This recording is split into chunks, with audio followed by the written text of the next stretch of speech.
In today's video, we're going to talk about why you might not be sure what you're looking for in a relationship, the things you definitely should be looking for, and how to work out exactly what you're looking for, which might be different from the things that everyone else seems to want. By the end of this video, you're going to know a lot of the things that you really want in a partner and how to go about working out the rest of them. And if you're looking for a great new relationship, you won't want to miss any of the advice and tips that I'm giving in these videos. So make sure that you hit that subscribe button and don't miss a single one. Now, before we get into the rest of this video with all of the solutions, let's talk just for a little bit about why it's so hard to know what you want in a relationship. Well, firstly, talking about our own needs and wants and desires and preferences and inclinations can actually sound quite bizarre to lots of us. We're so used to compromising and putting other people's needs first and trying not to be selfish that talking about what we really want just doesn't feel quite right or normal. Now, this is especially common for women who are socialized to put other people's needs above their own more than men are. And to be honest, from a very early age. Now, this might be a contentious point, and I appreciate that some people will have different experiences, but I think that in a lot of families, a little boy being selfish is seen as quite normal, or at most a minor misdemeanor, while a little girl is going to be a lot more told off for it. So we don't talk about our own needs. Now, that's a big generalization, and there are lots of people of all genders who have been taught to prioritize everybody else above themselves. And when you do this, it's really hard to even think about what you want because you're just not really used to that mattering to anyone, including yourself. Now, we might also be seduced by things that we assume are normal or expected in a relationship, but that don't really fit our personal needs and desires especially well. For example, most people want monogamy in their relationships, and that's totally fine. Wanting monogamy is a perfectly healthy and understandable thing to want in a relationship if it's what you want, but it might not be. So we need to know what we want in a relationship before we have any chance of actually finding it, and sometimes even to know when we've found it at all. Now, it's okay not to have all of the answers about what you're looking for in a relationship. Sometimes you really are just happy to go with the flow about a lot of things, or you're still in the process of working out what you need in your life right now. But it's useful to have at least some ideas about what you want. So let's look at the best ways that you can figure out what you're looking for in a relationship. The first thing is to understand what made past relationships fail.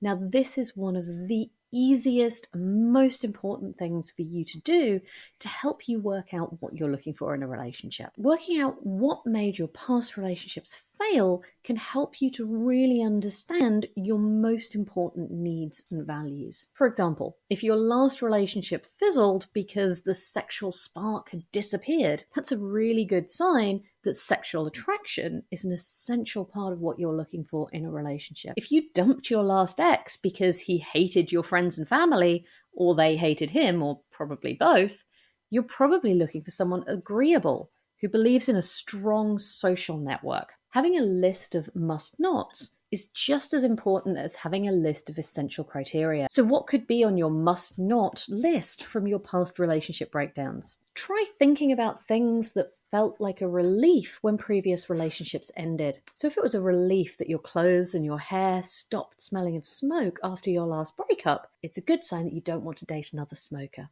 The next thing to do is to look at your values. Now, our values are principles or beliefs that dictate how we interact with the world around us. When we act according to our values, we feel centered in ourselves.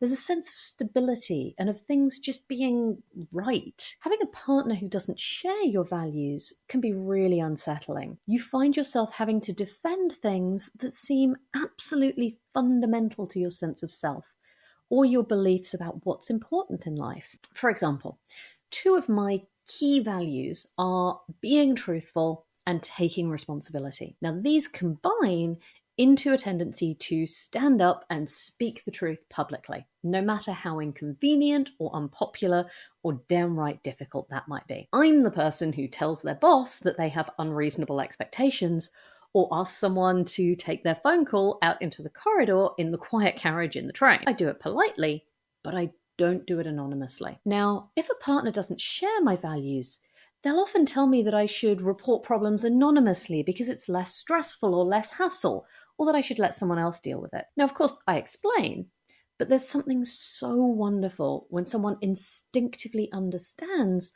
why that's not an option for me, because they share those values. It just gives you a wonderful sense of trust and confidence in your partner, and that you're along the same lines. Now, of course, you still have to work out what your core values are, and that usually takes a lot of self-reflection and consideration. But you can look at the ways that you influence the world around you. What are you proud of? Why was that important to you? What are you ashamed of having done? And why do you think that that was wrong? What makes you happiest in life? And what are the common factors? Those questions will help you to identify your values. You can also examine what makes you feel loved.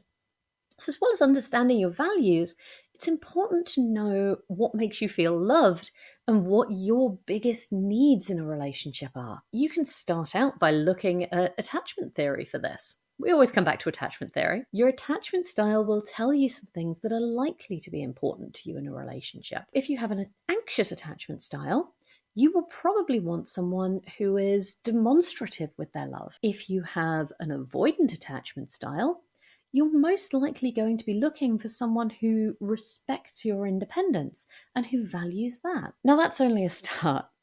Try imagining times when you felt deeply loved and cared for. What did it feel like? What was going on? Those are clues about what you're looking for. And we often talk about red flags in a partner's behavior. But this time, I'm going to mention red flags in your own wants and needs, because these are usually a sign that you're trying to sabotage your own relationship, usually subconsciously. So some of the things that we want or need in a relationship can actually be unhealthy. And they're a useful warning that we need to do more work on ourselves before we start dating seriously. So these include codependent signs, such as wanting a partner you can help or wanting to ride in and save them. This is especially true if you have a habit of forming codependent relationships. Wanting someone who will complete you is another big red flag that you might be suffering with your self-worth. So think about that in terms of what's important to you and whether it's actually healthy. But also think about what makes you happy. What you want to get out of a relationship is deeply personal. There are several cultural expectations around what we should be looking for in a partner. It might be tall, dark, and handsome, or someone with a good sense of humor who likes long walks on the beach. Those are great qualities if they fit what you actually want for yourself. If not, they're an arbitrary list of expectations that you're placing on a potential partner for no good reason. If you want someone who is quiet and serious and kind, it doesn't matter that other people want to date someone who's the life and soul of the party with a great sense of humor. You choose what you want, what makes you happy. A little note here, it is okay to have physical attractiveness on the list of things you look for in a relationship if that's important to you. We're often told that focusing on looks is shallow, but it doesn't have to be. This is someone that you're possibly hoping to wake up next to for 30 years. Wanting to like his face is not unreasonable. You can also try looking at other couples you admire for inspiration about what you might want in your own relationship. If you love how your best friend and her partner resolve arguments,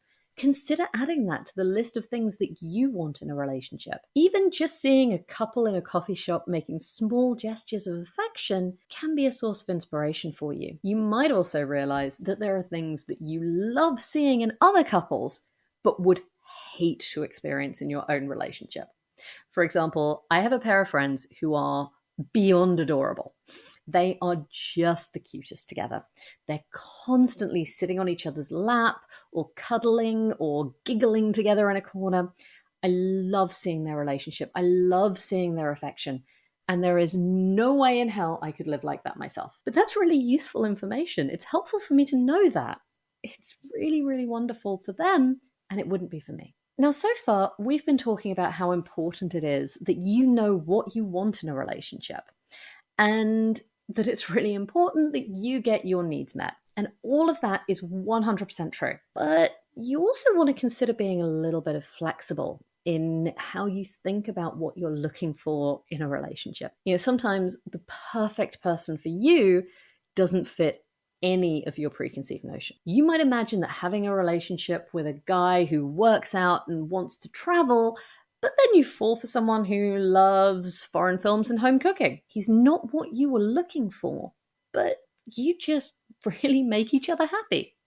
That's great. As long as they fulfill your essential criteria, it's important to be flexible about the details. Your ideal dream guy or girl might not actually exist.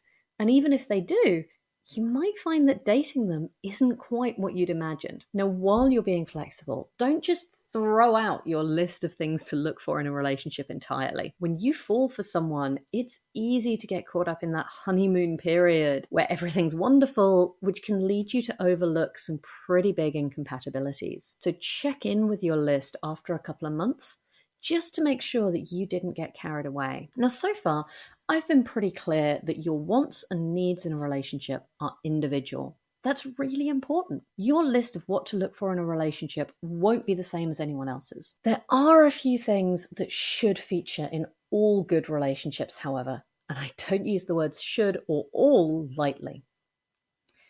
Communication. Now, good communication might not be the first thing you think of when you're listing the qualities that you'd like to have in a future partner, but it should be.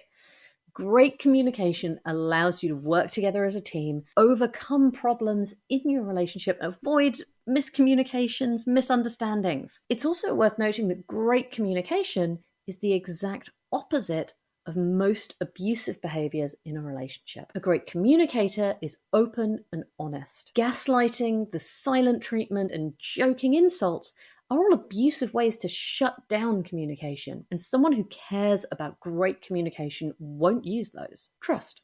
Trust is another key component of a healthy relationship. Of course, trust has to go both ways. You both need to trust each other, and you both need to deserve your partner's trust. This means being honest and trustworthy, as well as giving your partner your trust. It's also important that you're both on the same page about how trust works and what counts as a breach of trust. Trust takes time to build, and it will usually take even longer to rebuild if it's been lost. It's important that you and your partner agree on that. Trust is often one of the most important things to look for in a relationship. And if you feel like you can trust your partner, you're able to be more open and vulnerable and honest about your needs, and you're going to feel more comfortable and confident in the relationship. Third essential quality is respect. Respect is absolutely essential for a successful relationship. A genuinely respectful relationship is a healthy relationship where both partners' needs are taken seriously. There are a lot of different aspects to respect. I've done a whole video on how we think about respect. So it's really important that you make sure that you're getting the kind of respect that's really important to you. You don't always have to agree with your partner, but you do need to respect their right to have their own opinion and to make their own decisions, and they need to do the same for you. And you also need to respect each other's boundaries. So that's our video on how to know what you're looking for in a relationship. How did that compare to your experiences? What are you looking for in a relationship? Let me know in the comments down below. And as always, don't forget to like and subscribe.